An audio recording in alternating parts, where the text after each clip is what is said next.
There's this trait that has made me well over $500,000 as a freelance copywriter, but it's been the same trait that's holding me back from making a whole lot more.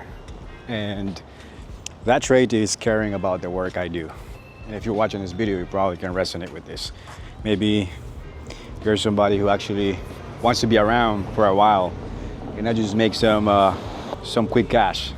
But as a result that you actually care, you overthink a lot. So it might be as your copywriting strategy, or you don't know what niche to pursue. And there are other people who are less intelligent, less talented, far less qualified than you, but they make a whole lot more than you. And it's because these guys don't think. They do, and this is the thing that's been holding me by the neck over the past few months. And in this video, I'm going to share with you the 3 strategies or the 3 philosophies that I'm applying in my life to actually get out of this. Because this thing, even though it's going to help you be around for the long term, is going to hold you back significantly. So stick around as I drive to the beach. I'm going to a baptisms event. I'm going to show you around in a bit.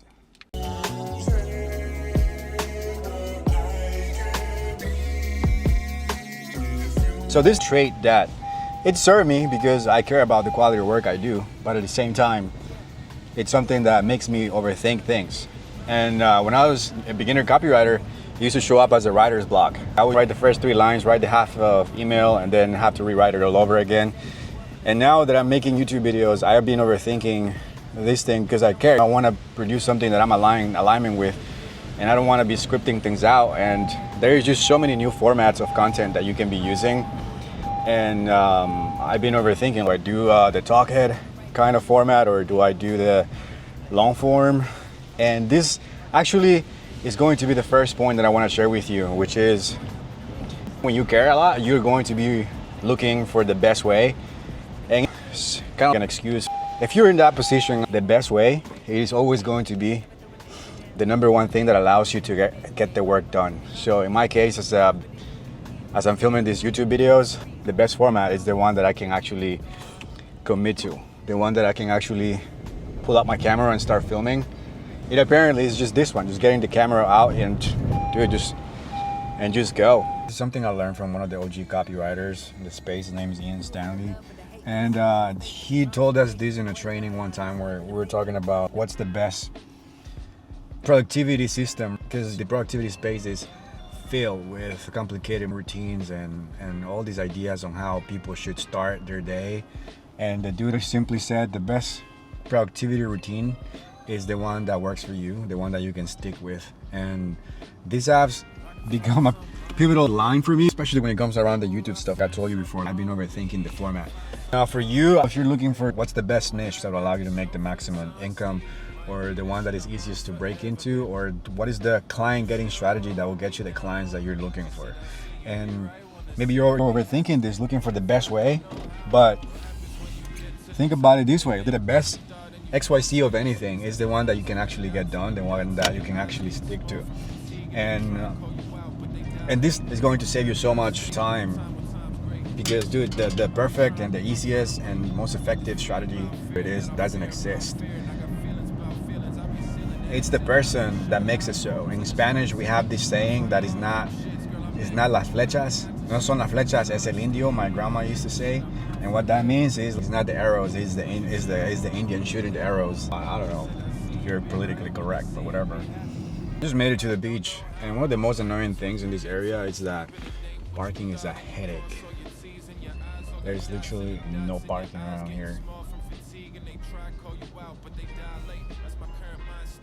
I will make it through, friend. Plus, I overthink parking too. I want the best parking spot. Finally found parking, and this leads me to idea number 2, which is having grace over yourself, especially when it comes to making mistakes. Because one of the biggest things that will be in your mind as you overthink and your perfectionism takes in is you will not want to make mistakes, because you hold yourself to such a high standard where it's nearly to perfection. But perfection doesn't exist. And the problem is that when you hold yourself to those insane expectations, if you make mistakes, you're going to be very harsh on yourself. One little thing, and then you're going to literally lose your mind over. It could be that you get a client and you lost that client, or you're doing a promo and a promo flops, and instead of just being okay, that promo flop, and looking at it objectively, maybe I didn't give enough incentives, maybe I didn't create a good offer. It becomes all about your identity. It becomes a talk of, I really suck, I'm not cut out for this, I'm going to fail, I'm miserable, and that is not productive at all. Because you think, your mind thinks that it's helping you, maybe by beating yourself up, right? It's doing your service, but it's not. And one exercise that I've learned from one of my mentors, his name is Taylor Welch, is the idea of reframing whatever happens to you. Because when you don't reframe, you run the risk of letting your subconscious mind framing it for you. Subconscious mind will be, okay, I'm not good enough, I'm not cut out for this, I don't know how to get clients, I will never be successful. And that memory bank doesn't serve you.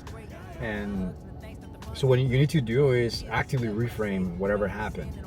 So the exercise consists of sitting down, and you can do this every quarter or every month or every week if you want to, but you write down exactly what happened. So in this case, say that you lost a client, so the conversation becomes, I lost a client, or the promo I wrote, or maybe I got my first client and they didn't like my copy, so they fired me, and they told me that that they could have gotten the work done with ChatGPT. And of course, so hearing something harsh as that, it's going to freaking hit your confidence for sure.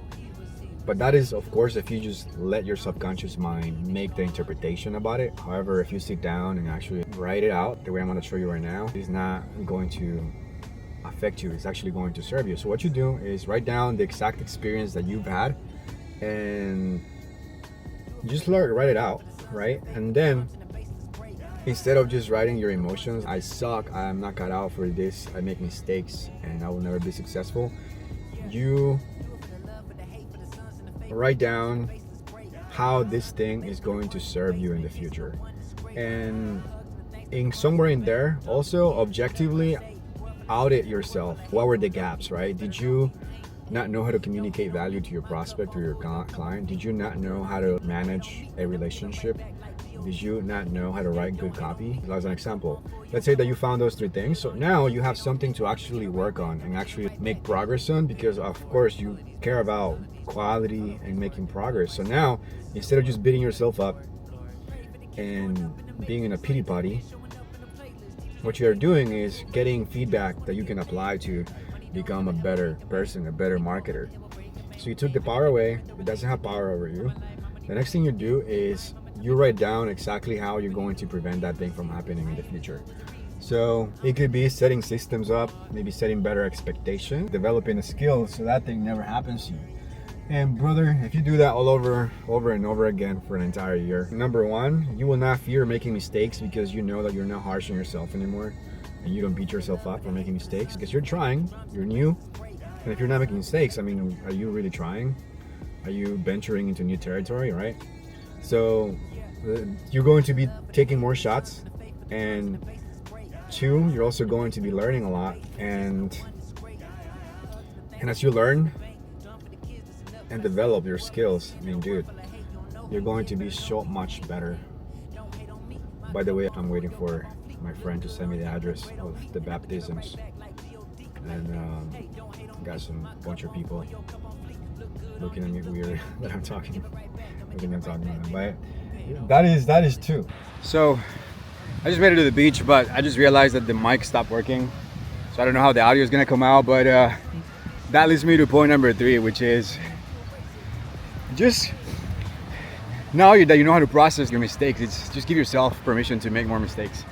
That's it. Because the thing that is going to prevent you from shooting your shots is that fear of making mistakes. But if you just lower the stakes and you just realize that the world is not going to crumble because you made a mistake, and nothing really is going to happen. Nobody's going to, I mean, unless you're doing something crazy, but if you're in the digital world, nobody's dying. You're not saving babies in this industry.